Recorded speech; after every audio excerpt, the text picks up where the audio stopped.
Hello আমার নবম শ্রেণীর শিক্ষার্থী বন্ধুরা, আমি আগের ভিডিওতে পৃথিবীর আবর্তন গতির সপক্ষে দুইটি প্রমাণ ব্যাখ্যা করে তোমাদের বুঝিয়েছিলাম চিত্রসহ। চলো আজকে আমরা বুঝে নিই খুব একটা গুরুত্বপূর্ণ পয়েন্ট, বিজ্ঞানী লিও ফুকোর পরীক্ষা। তো চলো আমরা এবার ওটা চিত্রসহ বুঝে নিই। দেখো, এই যে ফুকোর দোলকের পরীক্ষা, এটি কিন্তু খুব গুরুত্বপূর্ণ একটি পয়েন্ট এবং তোমাদের পরীক্ষায় চিত্র সহই লিখতে হবে।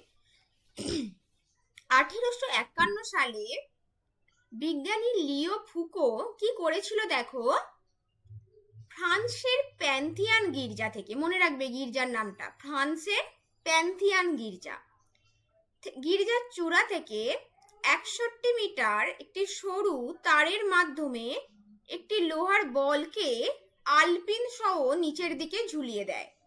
এই বলটার নিচে সরু সরু আলপিন দেওয়া ছিল। কেন? এই বলটি নিচে আবার ভূপৃষ্ঠে সেখানে কিছু বালি দিয়ে দেয়, যাতে ওই আলপিনগুলো বালির ওপর দাগ কাটতে পারে। এবং এই লৌহ দোলকটিকে ফুকো উত্তর দক্ষিণে দুলিয়ে দেয়।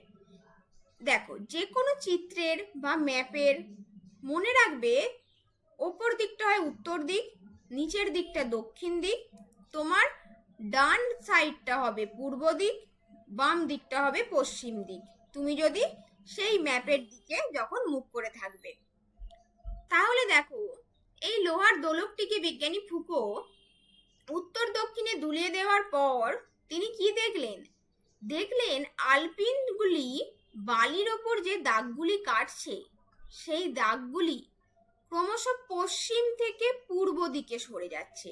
দেখো, প্রথম যে বালির ওপর দাগটা পড়ে এ ড্যাশ এ, এই দাগটি পড়ে, তারপরে বি ড্যাশ বি, এই দাগটি পড়ে বালির ওপর, এবং পরবর্তীতে সি ড্যাশ সি, এই দাগটি পড়ে। তোমরা কিন্তু এইগুলো অবশ্যই স্কেল ইউজ করে আঁকো। এখানে আমি যেহেতু স্কেল ইউজটা করতে পারিনি, আমি এমনি এঁকেছি। তাহলে দাগগুলো যেহেতু পশ্চিম থেকে পূর্ব দিকে সরে যাচ্ছে এবং 24 ঘন্টা পর পুনরায় এ ড্যাশ এ স্থানে দাগটি পড়ছে। কারণ কি? 24 ঘন্টাতেই তো পৃথিবী একবার পূর্ণ আবর্তন করে, তাই 24 ঘন্টা পর আবার পূর্বের অবস্থায় ফিরে আসছে, এটা স্বাভাবিক। তাহলে এর থেকে আমরা কি প্রমাণ করতে পারি? যে পৃথিবীর আবর্তন গতি আছে এবং পৃথিবী পশ্চিম থেকে পূর্ব দিকে আবর্তন করছে, সেই কারণেই দাগগুলো পশ্চিম থেকে পূর্ব দিকে সরে যাচ্ছে। তো আশা করছি তোমরা এই ফুকোর পরীক্ষাটি বুঝতে পেরেছো, এবং অবশ্যই ছবিটি আঁকতে হবে পরীক্ষায়। আবর্তন গতির প্রমাণ এলে পয়েন্টটি লিখে এবং নিচে চিত্র বলে লিখে দিতে হবে ফুকোর পরীক্ষা। তো আমার এই ভিডিওটি কেমন লাগলো অবশ্যই কমেন্টে জানিও। দেখা হচ্ছে নেক্সট ভিডিওতে। সকলে ভালো থেকো, সুস্থ থেকো, আর আমার চ্যানেলটি যদি ভালো লাগে সাবস্ক্রাইব করে দিও।